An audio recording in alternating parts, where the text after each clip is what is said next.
प्रदेश में शराब घोटाला और उसमें जुड़े लोगों के नाम तो कई बार देखे सुने होंगे। लगातार हमने आपको इस खबर से और इसके हर अपडेट से वाकिफ रखा है। इससे जुड़े हर एक एक्शन की खबर IBS24 ने सबसे पहले आप तक पहुंचाई है। अब इस मामले में छत्तीसगढ़ के बनने से लेकर अभी तक का सबसे बड़ा एक्शन भी हुआ है और ये एक्शन डिपार्टमेंट ने लिया है। राज्य गठन के बाद ये अब तक की सबसे बड़ी सस्पेंशन की कार्रवाई है। एक साथ 22 आबकारी अधिकारी हैं, एक दो नहीं 22 अधिकारी हैं जिनको एक साथ सस्पेंड कर दिया गया है। अधिकारियों पर शराब घोटाले के सिंडिकेट का खुलकर सपोर्ट करने का आरोप है। मदद के एवज में सभी अधिकारियों को करोड़ों की कमाई हुई होगी, ऐसी बात भी सामने आती रही हैं। EOW ने सभी आरोपी अधिकारियों के खिलाफ कोर्ट में चार्जशीट पेश की है।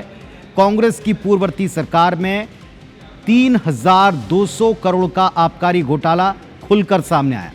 कई पूर्व मंत्री और विधायक इस एक्शन का हिस्सा बने, शिकार बने, जांच के दायरे में फंसते नजर आए।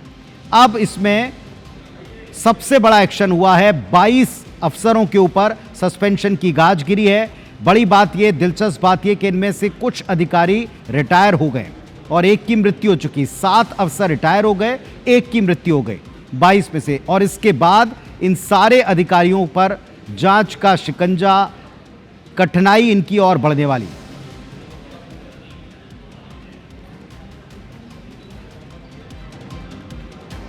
अब जाहिर है कि इतनी बड़ी कार्रवाई हुई है तो इस पर रिएक्शंस भी तगड़े आएंगे। रायगढ़ से इसी पर रिएक्शन आया। प्रदेश के मुख्यमंत्री विष्णुदेव साय का पूर्ववर्ती कांग्रेस सरकार पर निशाना साधा है। 5 साल में कांग्रेस सरकार ने कई घोटाले किए।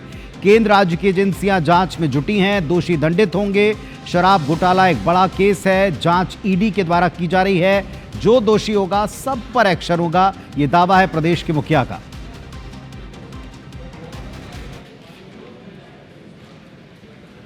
जो 5 साल की कांग्रेस की सरकार थी उसमें अनेकों घोटाला हुए और सबकी जांच केंद्रीय एजेंसियां और राज्य की एजेंसियां कर रही हैं और जो भी दोषीदार हो रहे हैं उनको दंडित करने का काम हो रहा है।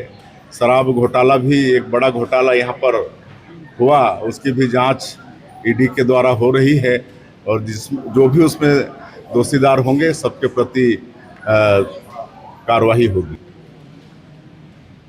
तो सरकार कहती है कि बेदाग चेहरा रखने वाले ही बचेंगे, बाकी जितने दागदार हैं जिनको सस्पेंशन झेलना पड़ रहा है ये एक एक करके आपको दिखा रहे हैं। अरविंद पटेल, नितिन खंडूजा, नवीन प्रताप सिंह, मंजूश्री कसेर, सौरभ बख्शी, राजेश जायसवाल, मोहित जायसवाल, दिनकर वासनिक, ये सारे वो अफसर हैं जो नप गए हैं। जनार्दन कौरव, इकबाल खान, अनिमेश नेताम, विजय सेन शर्मा, विकास कुमार, अनिमेश नेताम, ये सारे वो फेसेस हैं जिनके ऊपर एक्शन हुआ है।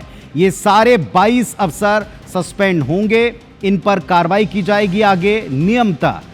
इनमें कई बड़े अफसर हैं जिन पर पहले से शंका रही। जांच के दायरे में इन सारे अफसरों को लिया गया और अब इनका सस्पेंशन हो गया है। इन सभी अफसरों को आप देख पा रहे हैं। तहसीन जैदी सहयोगी हमारे साथ जुड़ गए हैं। तहसीन, प्रदेश के निर्माण के बाद अब तक का सबसे बड़ा एक्शन इसको माना जा रहा है। इसको कह सकते हैं कि ये बहुत बड़ा एक्शन है और एक साथ इतने लोग सस्पेंड होना किसी विभाग में ये बहुत बड़ी कार्रवाई के रूप में देखे जा रहा है। और अगर बात करें तो ये वो अधिकारी रहे हैं जो पूर्ववर्ती सरकार में इस पूरे घोटाले में मेन ब्रिज के रूप में माने गए हैं और इन्होंने काम किया है। हमारा कि जो 15 जिलों में जो अवैध शराब बेची गई उसमें इनकी भूमिका एक तरह से अहम मानी जा रही है, क्योंकि इनके द्वारा मेन काम इनके द्वारा किया गया, क्योंकि ऊपर से जो इसके मास्टरमाइंड थे, चाहे अनिल टोटेजा, अनवर डेबर, अरुणपति त्रिपाठी, ये सब जो थे ये टॉप लेवल पे थे, ये सिर्फ आदेश देते थे। लेकिन ये वो अधिकारी माने गए हैं जिन्होंने इस काम को पूरा बाखूबी जमीनी सतह पे उसको अंजाम दिया है। तो कुल मिला के ये भी उतने ही आरोपी माने जा रहे हैं। तो इसको देखते हुए जो जांच एजेंसी EOW है और ED जो केंद्र की एजेंसी ये जांच कर रही थी, इनसे लंबी लंबी पूछताछें भी हुई हैं। उसके बाद तहसीन, अब आगे क्या, अब आगे इन पर किस तरह जांच का दायरा बढ़ेगा या कानूनी कार्रवाई देखिए, होगी? आगे आगे की अगर बात करें तो अभी ये निलंबित हुए हैं। 20 तारीख को माननीय न्यायालय जो विशेष न्यायाधीश हैं उन्होंने इनको 20 तारीख को कोर्ट में उपस्थित होने के लिए बोला गया है, और ये अगर इनमें से जो भी वहां पहुंचेगा तो उसको गिरफ्तार भी कर सकते हैं, और अगर वो नहीं पहुंचते हैं या जमानत लगाते हैं तो जमानत खारिज हो सकती है, और अगर ये नहीं पहुंचते हैं तो इन सब के खिलाफ गिरफ्तारी वारंट माननीय न्यायालय वहां से निकाल सकता है।